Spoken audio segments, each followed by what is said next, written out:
नमस्कार, रात के 10:30 बज चुके हैं। वक्त हो चला है जोहार झारखंड का। मैं हूं आपके साथ रुचिका। आज बुलेटिन की शुरुआत करेंगे। बोकारो में भी बजरंग बली की प्रतिमा को लेकर तोड़कर धार्मिक माहौल को बिगाड़ने की कोशिश की गई है। यह घटना हुई है गोमिया के तुलबुल पंचायत के चौरैया टार गांव में। देर शाम शरारती तत्वों ने मंदिर में घुसकर बजरंग बली की प्रतिमा खंडित कर दी। जैसे ही हनुमान के भक्तों की नजर टूटी हुई मूर्ति पर पड़ी, उनका गुस्सा भड़क गया। नाराज ग्रामीणों ने गोमिया ललपनिया रोड को जाम कर दिया है और दोषियों की गिरफ्तारी की मांग करने लगे। गोमिया पुलिस ने उग्र ग्रामीणों को समझाने बुझाने की कोशिश की, पर उनका गुस्सा ठंडा पड़ने का नाम ही नहीं ले रहा था। तो ये तस्वीरें आपकी टीवी स्क्रीन पर, ये एक्सक्लूसिव तस्वीर देखिए जहां बोकारो की तस्वीर है और मूर्ति खंडित करने के बाद ग्रामीणों का गुस्सा भड़क उठा है और लगातार ग्रामीण गुस्साए हुए नजर आ रहे हैं। तस्वीरें देखिए जहां पर सुरक्षा बल की भी तैनाती की गई है और जो तमाम ग्रामीण हैं वो इस वक्त वहां पर मौजूद है।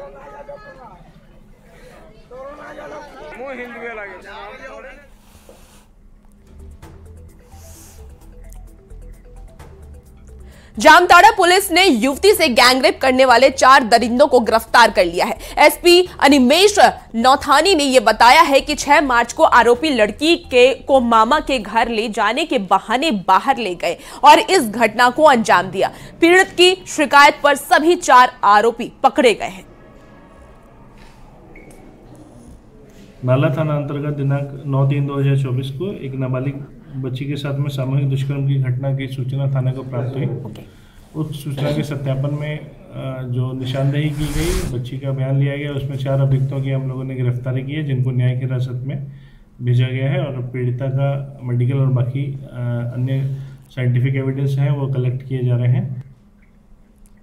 केंद्र सरकार ने सीएए लागू करने की अधिसूचना जारी कर दी है। इसके तहत पाकिस्तान, बांग्लादेश और अफगानिस्तान से साल 2014 तक भारत आए हिंदू, बौद्ध और ईसाई, सिख, जैन और पारसी समुदाय के शरणार्थियों को नागरिकता देने का प्रावधान है। 2019 के चुनाव में बीजेपी के घोषणा पत्र में शामिल इस वादे को उसी साल संसद से पास करा दिया गया था, पर विरोध के चलते ये लागू नहीं हुआ। लेकिन इस बार लोकसभा चुनाव से ठीक पहले इस कानून को लागू करने की अधिसूचना जारी हो गई है। बीजेपी ने इसका स्वागत किया है, जबकि जेएमएम और कांग्रेस ने इसका विरोध किया है। और नागरिकता संशोधन विधेयक ला करके और कानून ला करके और उनको एक सम्मानजनक जिंदगी देने का काम किया। पूरे दुनिया के अंदर जो शरणार्थी के रूप में एकमात्र, चाहे वो हिंदू समाज हो, सिख हो, जैन हो, बौद्ध हो, इनके लिए कोई दूसरा कोई देश शरणार्थी के रूप में नहीं खड़ा होता है। भारत में वो शरणार्थी थे। कांग्रेस ने उनको आज तक वैधता देने का कोई काम नहीं किया और उसको यशस्वी प्रधानमंत्री नरेंद्र भाई मोदी जी ने दृढ़ इच्छा शक्ति के साथ उसका अधिसूचना जारी करके उनको वैधता देने का काम किया। जो स्वेच्छाचार होगा मोदी जी का और शाह जी का, उसको मानना पड़ेगा। जिसको गुलाम बनकर रहना है वो इस देश में रहे। यहां की नागरिकता अब सबके लिए समाप्त की जाती।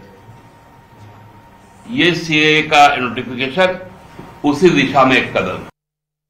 ये आत्मघाती कदम होगा भाजपा का।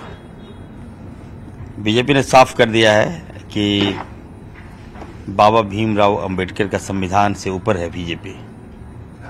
जिस कानून में सबको लेकर चलने का प्रावधान था, आपसी भाईचारगी को मजबूत करना, सबका अपना राइट एक्ट था यार, लेकिन ये लगता है कि जानबूझकर चुनाव को देखते हुए भाजपा ने इसको लागू किया है। सबसे ज्यादा हार्म अगर इस कानून से किसी को होगा तो दलित को, आदिवासियों को और अल्पसंख्यक को होगा। छत्तीसगढ़ के मुख्यमंत्री विष्णुदेव साय ने दुमका के बीजेपी कार्यकर्ताओं को जीत का मंत्र दिया है। दुमका के कन्वेंशन हॉल में बीजेपी के कार्यकर्ता सम्मेलन को संबोधित करते हुए उन्होंने ये कहा है कि प्रधानमंत्री मोदी का अब की बार 400 के पार का नारा साकार करना चाहिए। इसलिए बीजेपी कार्यकर्ताओं को जी जान से जुट जाना चाहिए। सम्मेलन में 1888 बूथ अध्यक्ष और 374 शक्ति केंद्र प्रभारी और 34 मंडल कमेटी के कार्यकर्ता शामिल हुए। पर कार्यकर्ताओं में उत्साह है। पिछले बार भाई सुनील सोरेन को 50,000 से जिताए थे, लेकिन इस बार 2 गुना से भी ज़्यादा, हमको लगता है कि 1 लाख से भी ज़्यादा मतों से यहाँ पर भारतीय जनता पार्टी जीतेगी और आदरणीय नरेंद्र मोदी जी को तीसरी बार प्रधानमंत्री बनाने में ये दुमका लोकसभा भी सहभागी बनेगा।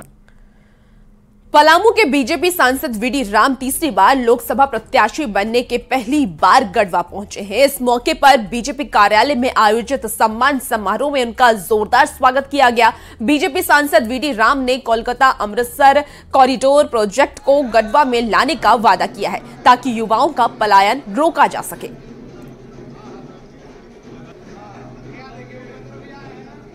जनता पर निर्भर करता है और मंत्री बनना तो आदरणीय प्रधानमंत्री जी का प्रिविलेज है, उन पर निर्भर करता है। क्या हम लोग मान के चले कि मंत्री पद मिलेगा?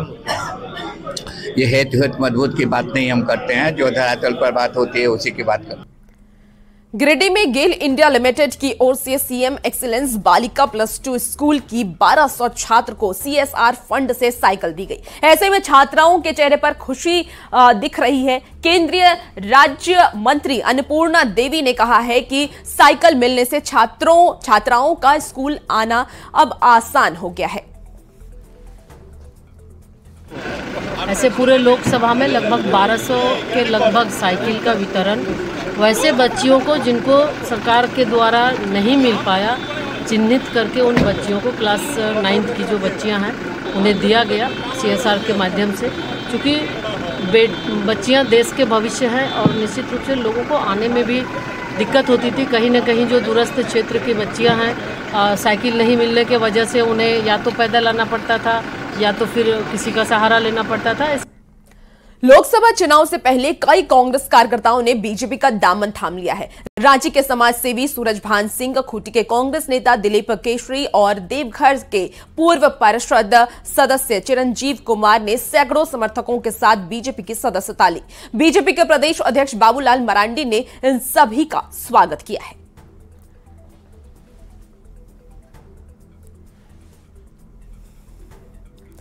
रांची में राष्ट्रीय युवा शक्ति के कार्यकर्ताओं ने मशाल जुलूस निकालकर और कल रांची बंद का आह्वान किया है। साथ ही रांची वासियों से कल के बंद को सफल बनाने की अपील भी की है। राष्ट्रीय युवा शक्ति ने पुलिस लाइन में रखी भगत सिंह की प्रतिमा के सम्मान पूर्वक मोरहाबादी मैदान में लगाने की मांग की है, वरना जोरदार आंदोलन करने का धमकी भी दिया है। हो गया या मसाल जुलूस कचहरी होते हुए, शहीद चौक होते हुए परमवीर अलवा टेकर चौक पहुंचे हैं।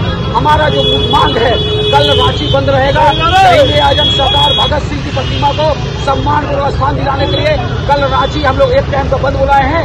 इसलिए मजबूरन हम लोग सड़क पे उतरे हुए हैं, क्योंकि भगत सिंह थाने में है, भगत सिंह जेल में है। भगत सिंह को सम्मान पूर्वक स्थान मिले, इसलिए राष्ट्रीय युवा शक्ति के लोग आज सड़क पे उतरे हैं। और कल भी अगर प्रशासन ने मानी भगत सिंह के शहादत दिवस पे एक शहादत होगा, मैं शहादत दूंगा।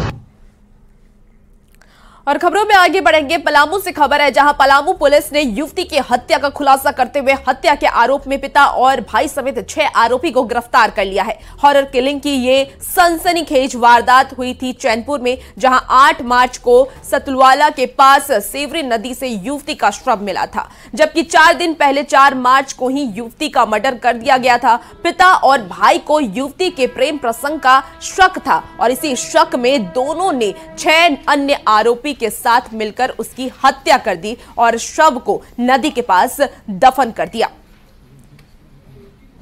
पता चला वो एक मर्डर है। मर्डर के बाद लड़की का बॉडी वहां पे दफनाया गया है और लड़की के मर्डर के सिलसिले में केस दर्ज हुआ और उसी सिलसिले में लड़की का पिता मथुरा सिंह और भाई जितेंद्र सिंह और जो बॉडी उन लोगों को वहां से डिस्पोज करने में जो मदद किया उसी गांव का संजय सिंह, हरेंद्र कुमार, बिगू सिंह और रामचंद्र सिंह, टोटल 6 आदमी को पुलिस ने कस्टडी में लिया है और उनके निशानदेही पे जो टांगी जिससे वार किया था, जिसके कारण लड़की की मृत्यु हुई है, वो।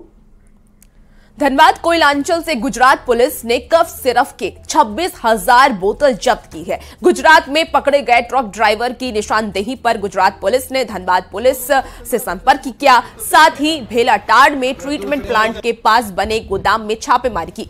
जब्त कफ सिरफ की बाजार में अगर कीमत की बात कर ले तो 55 लाख रुपए बताई जा रही है। था कि यहाँ कुछ ड्रग्स छिपाया गया है, तो चूंकि थाना ये गोदाम का कोई भी प्रतिनिधि या मालिक या किराएदार जो किराए पर लिया था वो उपस्थित नहीं रहने के कारण मजिस्ट्रेट की उपस्थिति में ताला को तोड़ करके ये ड्रग जो बरामद हुआ है उसको जब्त करने की प्रक्रिया चल रही है। और सूचना के उपरांत जो है बरबड्डा थाना प्रभारी जो है ड्रग इंस्पेक्टर हमसे संपर्क किए। मैं अपने विभाग को बताया कि तो मजिस्ट्रेट की उपस्थिति में हम लोग जो है एक बेलाटार वाटर ट्रीटमेंट प्लांट का जो एरिया है उसके पीछे में हम लोग आए तो एक गोडाउन बंद मिला था। उसको मजिस्ट्रेट की उपस्थिति में ताला तोड़ी गई है। ताला तोड़ने के बाद देखे हैं कि यूपी का ट्रक लगा हुआ है, यूपी नंबर का ट्रक है और कुछ सफ़ेद कलर का प्लास्टिक का बोरी में कार्टून पैक है। कार्टून को खोलने पे पता चला है एक कप सिरप है, फेंसिडिल कप सिरप है। वही हमको लिखित सूचना दी कि कोई ट्रक पकड़ाया था गुजरात में जांच के क्रम में, जिसमें जो कि एक कोई कप सिरप था उसमें जो इलीगली था वहाँ पे, उसके पास कोई पेपर नहीं था और उसमें से जो ड्राइवर को वो लोग पकड़ के आए थे और यहाँ लेते आए थे मेरे थाना में, और जिसके आधार पे यहाँ आए इस गोडाउन में और सूचना दी है कि यहाँ अंदर में कुछ इलीगल जो है दवा रखी गई है। इसके आधार पे हमने वरीय को सूचना दी और एसडीओ के माध्यम से मजिस्ट्रेट के प्रतिनिधि यहाँ पर करवाएं। इसके आधार पर आज जो है। अब खबर हजारीबाग से। हजारीबाग के शेख भिखारी मेडिकल कॉलेज अस्पताल में डीएमएफटी फंड के 63 लाख रुपए से ऑपरेशन थिएटर बनाया गया है। इसका उद्घाटन कांग्रेस विधायक उमाशंकर अकेला और डीसी नैन्सी सहाय ने किया। फंड की मदद से कई डॉक्टर की नियुक्ति भी की गई। अब हड्डी का ऑपरेशन कराने के लिए मरीजों को रांची नहीं जाना पड़ेगा। आज एक मॉड्यूलर ओटी का इनॉग्रेशन किया है, जिसको हम लोगों ने डीएमएफटी के फंड से जिसका निर्माण किया गया है। करीब 63 लाख का ये टोटल प्रोजेक्ट है और हम लोग ने इसको इसलिए चुना, सभी हमारे जितने भी जनप्रतिनिधि हैं, हमारे सभी अफसर हैं, हमारे डॉक्टर्स की टीम के साथ जब डिस्कशन हुआ था तो ऑपरेशन के लिए यहाँ पे बहुत दिक्कत होती थी। खासतौर पे ऑर्थो जितने हड्डी के ऑपरेशंस होते थे उसके लिए हम लोग को सभी को रेफर करना पड़ता था, रांची रेफर करना पड़ता था। तो ये मॉड्यूलर आने के बाद काफ़ी लोगों को फ़ायदा होगा और हम लोग लगातार हेल्थ के लिए के क्षेत्र में हम लोग काफ़ी काम हम लोगों ने डीएमएफटी से किया कि आज हम लोग यहाँ जो यानी कि ऑटोमेटिक जो चाहिए हम लोगों को, और ख़ास करके अर्थों को, कारण है कि हमारे इलाके में काफ़ी एक्सीडेंट होते रहते हैं, बच्चे लोग गड़बड़ी करते हैं जिसको हमको रेफ़र करना पड़ता है रांची। तो अब रांची रेफ़र करने की ज़रूरत नहीं पड़ेगी, सारे चीज़ हैं यहाँ व्यवस्था हमारी सरकार ने कर दी है। और हम चाहेंगे कि हजारीबाग के लोगों को और अगल बगल के, जैसे आप गया जिला बगल में है, वहाँ के लोग आएंगे, हम लोग की सेवा करना है, तो ये हमारा ऑटोमेटिक। बोकारो पुलिस ने गाड़ी के टायर की चोरी का खुलासा करते हुए 5 अपराधी को गिरफ्तार कर लिया है। आरोपियों के पास से 13 टायर के साथ कई सामान और कार जब्त कर लिया गया है। इन अपराधियों पर चोरी के 9 केस दर्ज हैं। बीजेपी नेता का तो पकड़ा गया।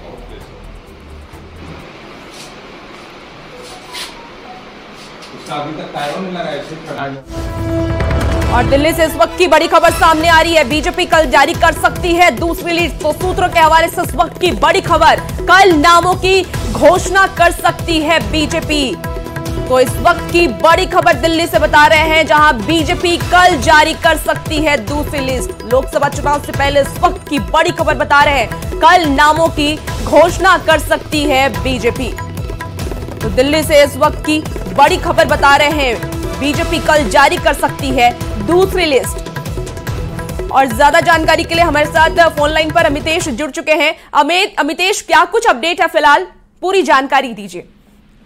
देखिए, जो सूत्र बता रहे हैं उसके मुताबिक बीजेपी दूसरी लिस्ट तो जारी कर सकती है, लेकिन बिहार को लेकर कल जो है बीजेपी की सूची जारी नहीं होने की संभावना है, क्योंकि बिहार में सभी 17 सीटों पर आज डिस्कशन हो गया है, उस पर बात पूरी हो गई है। आज की सीईसी की बैठक में बिहार के कोर ग्रुप के सभी सदस्य आज शामिल थे। दोनों डिप्टी सीएम पहुंचे हुए थे, प्रदेश अध्यक्ष और डिप्टी सीएम सम्राट चौधरी, विजय सिन्हा और बाकी कोर ग्रुप के सभी मेंबर थे, प्रभारी भी मौजूद रहे।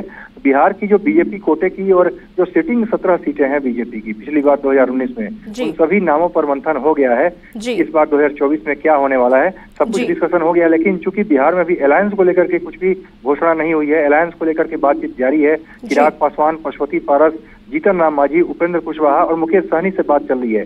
जेडीयू भी से बात चल ही रही है। तो कुल मिलाकर देखा जाए इतने दल हैं बीजेपी में, गठबंधन में, तो सबको एक मंच पर लाया जा रहा है। सबसे अलग अलग नेता बात कर रहे हैं और जब गठबंधन का ऐलान हो जाएगा उसके बाद बीजेपी सूची जारी करेगी। और ज्यादा उम्मीद जो सूत्र बता रहे हैं उसके मुताबिक हो सकता है कि बिहार से ही उम्मीदवारों के नाम का भी ऐलान एक साथ किया जाए, जैसा 2019 के लोकसभा चुनाव के वक्त किया गया था। तो बीजेपी का बिहार को लेकर के डिस्कशन पूरा हो गया है, लेकिन जो दूसरी सूची जारी होगी उसमें इस बात की उम्मीद कम है कि बिहार को लेकर के नामों का ऐलान किया जाए। जी अमितेश, क्या लगता है इस बार बीजेपी फिर से किसी नए चेहरों को मौका देंगी या फिर जो पुराने चेहरे हैं उन्हें टिकट दिया जाएगा? देखिए, जो सूत्र बता रहे हैं उसके मुताबिक कुछ परिवर्तन हो सकता है, लेकिन बहुत ज्यादा चेंजेज नहीं होने जा रहे हैं। जो पहले जितने जो बड़े चेहरे जो चुनाव मैदान में थे लगभग वही होंगे। इक्का दुक्का लोग बदल सकते हैं, लेकिन बहुत ज्यादा चेंज नहीं होने जा रहा है। खासतौर से उत्तर प्रदेश के सिलसिले में हमने देखा, जब इसके पहले पहली सूची जारी हुई थी तो बहुत से जो लोग हैं 2 बार 3 बार से एमपी हैं उनको भी टिकट दिया गया था। तो बिहार में भी कोई बहुत बड़ा परिवर्तन और बहुत चौंकाने वाली बात नहीं होने जा रही है जो सूत्र बता रहे हैं उसके मुताबिक। लेकिन कुछ सीटों पर उम्मीदवार बदले जा सकते हैं बीजेपी की तरफ से, 1, 2 या 2-3 सीटों पर उम्मीदवार बदल सकते हैं जो सूत्र बता रहे हैं उसके मुताबिक। लेकिन कुछ सीटों पर अदला बदली भी सीटों की हो सकती है, इस बात की पूरी संभावना है, क्योंकि अलग अलग दलों के साथ गठबंधन को लेकर के अभी भी बातचीत चल रही है। तो बातचीत चल रही है, इसलिए बीजेपी अपनी सूची जारी नहीं करेगी, क्योंकि कुछ सीटों पर अदला बदली की भी संभावना है। इसलिए जब सब कुछ फाइनल हो जाएगा कि बीजेपी को कितनी, जेडीयू को कितनी, चिराग पासवान, पशुपति पारस, इन लोगों को कितनी सीटें मिल रही हैं, इसके अलावा मुकेश सहनी आते हैं कि नहीं, उनकी भी बातचीत बीजेपी से चल रही है।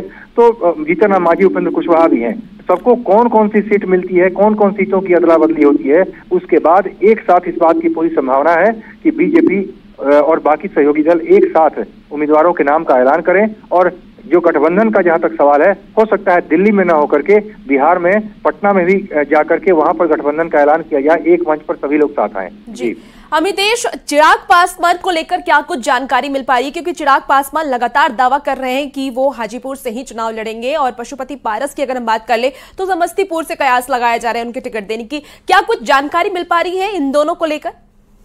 देखिए, बीजेपी पैरेलल बात कर रही है। जो हमारे सोर्स बता रहे हैं उसके मुताबिक बिहार बीजेपी के पूर्व अध्यक्ष और पूर्व स्वास्थ्य मंत्री मंगल पांडे पशुपति पारस के संपर्क में है। पशुपति पारस से वो बात कर रहे हैं सीटों को लेकर के। और जो सूत्र बता रहे हैं उसके मुताबिक बीजेपी के राष्ट्रीय अध्यक्ष जेपी नड्डा से जो बात हो रही है, चिराग पासवान की बात हुई है।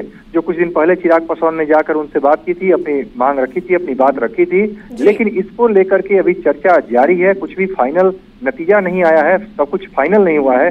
कल उपेंद्र कुशवाहा भी दिल्ली आ रहे हैं और पहले से पशुपति पारस, मुकेश सहनी और चिराग पासवान दिल्ली में मौजूद हैं। तो सभी लोगों से बात हो रही है, अलग अलग नेता कर रहे हैं और एक मंच पर लाने की कवायद चल रही है।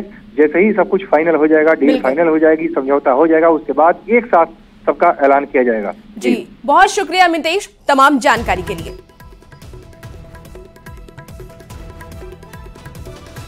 और फिलहाल इस बुलेटिन में इतना ही। खबरों का सिलसिला जारी रहेगा, बने रहिए न्यूज़ 18 बिहार झारखंड के साथ।